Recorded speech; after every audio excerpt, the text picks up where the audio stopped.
Isa itu kalau orangnya ceria sekali. Pernah ditegur sama Nabi Yahya, mali aroka dohikan ka'annaka aminta min makrillah. Saya melihat kamu kok selalu senyum ceria, seakan-akan tidak ada adabnya Allah. Terus Nabi Isa balas ke Yahya, mali aroka abisan ka'annaka ayista min rahmatillah. Kamu kok merengut terus, koyok ning dunya ora ono rahmat. Jadi kamu milih mana? Senyum terus apa merengut terus? Partainya hanya dua, Nabi Yahya sama Nabi Isa. Jadi khazanah itu banyak.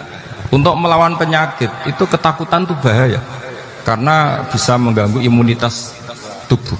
Orang harus percaya diri, harus pede. Meskipun harus hati-hati, tapi harus tetap pede. Dengan demikian imunitas tubuh kita terjaga. Jadi ya sudah seperti itu. Semua orang punya cara untuk menjaga diri masing-masing. Kemudian tentang Pak Ahmad Siddiq, saya tahu banyak karena dulu saya masih ingat.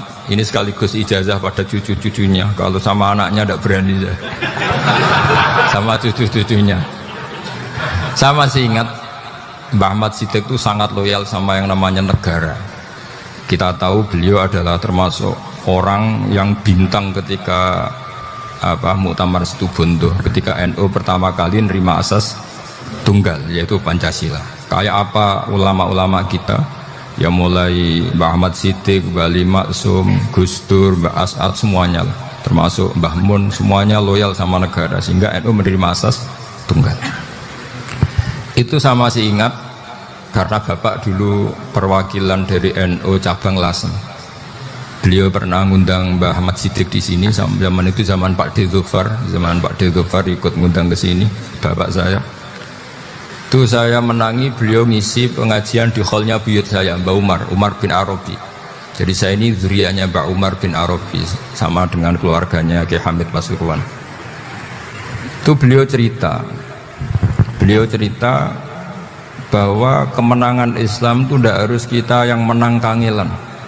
Kadang Allah bikin orang lain yang kangelan, kita yang ikut menang. Jadi dulu kata beliau, banyak ulama ketika kita diserang Jepang, saya masih ingat, saya karena pas itu ikut ke Lasem, karena saya santri sarang, bangun ngisi di Lasem, saya ikut di Lasem karena saya masih keluarga. Itu ulama-ulama itu mimpi dibacakan ayat ghulibatir rum fi adnal ardi wa hum min ba'di ghalabihim sayaghlibun fi bid'i sinin lillahil amru min qablu wa min ba'du wa yawma idzi yafrahul mu'minun. Itu dulu itu ada pertarungan besar antara kerajaan Romawi dan kerajaan apa? Persia. Kita tahu Romawi itu Nasrani. Saya ulang lagi, Nasrani. Nasrani itu percaya adanya Allah, adanya Tuhan, dan percaya adanya kitab samawi. Sementara musuhnya itu Persia, orang yang tidak bertuhan, tidak berdasar kitab samawi.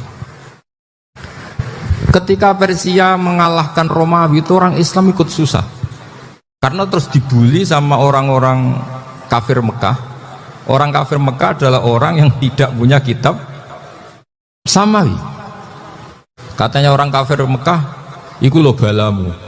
Jute duwe kitab, jarene di hubungan mbek langit, nyatane perang keok. Paling kon yo podo.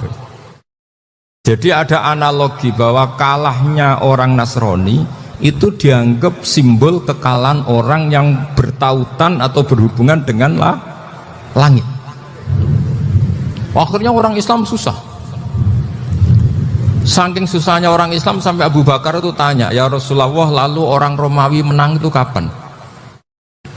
Terus ada surat turun fi bid'i sinin. Ya kira-kira 3. Abu Bakar pas itu belum alim-alim amat. Jadi ngartikan 3 itu ya 3 betul. Sehingga beliau masyhur itu. Coro Jawa totoan itu kimar. Pokoknya nanti Romawi pasti menang 3 tahun lagi. Akhirnya ketika datang itu taruhannya dengan 10 onta. Datang ke Rasulullah, Nabi menjelaskan, "Lho ndak. Bid'u itu mabena salas ilatis itu 3 sampai 9. Kamu jangan bilang 3. Ya sudah, taruhannya ditambah. Taruhannya ditambah sampai 100 onta. Tapi pembuktiannya enggak 3 tahun tapi nunggu 9 tahun. Sampean jangan tanya, berarti dulu pernah taruhan halal. Zaman sebelum ngaji saya, sampean sudah sering taruhan, jadi jangan nyalahkan saya. Nanti itu ada ilmunya, namanya nasah apa? Mansukh.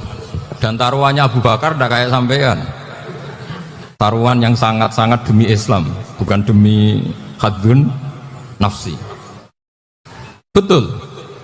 Ketika tahun ke-7 orang Islam itu menang. Gila ya, tahun 9 itu umat Islam menang. Menangnya umat Islam mengalahkan musyrik Mekah itu di Badar. Romawi mengalahkan apa? Persia. Gara-gara Romawi mengalahkan Persia itu cara berpikir orang tuh rubah. Ternyata langit itu ada, kekuatan langit itu ada. Sehingga meskipun akhirnya orang Kristen bilang ada Trinitas, terus mereka keliru dalam mengartikan Isa, tapi ada sekian nabi yang mereka sebut dan mereka hormati. Ada sekian kesamaan. Sehingga dalam Islam, saya ulang lagi, dalam Islam, andai kan disuruh milih orang komunis sama orang Nasrani, Islam tentu sama-sama kerjasama, milih sama yang Nasrani, karena ini ahli kitab, kerjasama loh, bukan milih menjadi Nasrani. Nanti kalian salah paham, senangannya terus bully. Itu semangatnya pasti hasut. Nah, terus lalu relevansinya dengan Indonesia gimana? Wa yauma idzi yafrahul mu'minun. Ketika orang Romawi yang punya kitab samawi mengalahkan Persia yang tidak punya kitab samawi, itu orang Islam ikut bunga, ikut gembira. Itu semua kiai banyak yang mimpi seperti itu. Ini cerita Pak Ahmad Siddiq. Saya dengar ini.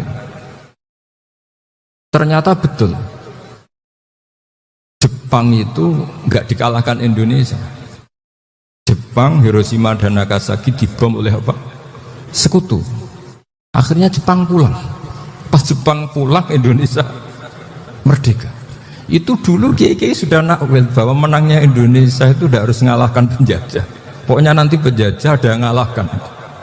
Jadi Indonesia, orang Islam zaman itu tidak bisa mengalahkan Persia. Yang mengalahkan itu Romawi. Tapi orang Islam ikut gembira. Itu sebenarnya wa yauma idzi yafrahul mu'minun binasrillah. Jadi orang itu cara berpikir Quran itu beda.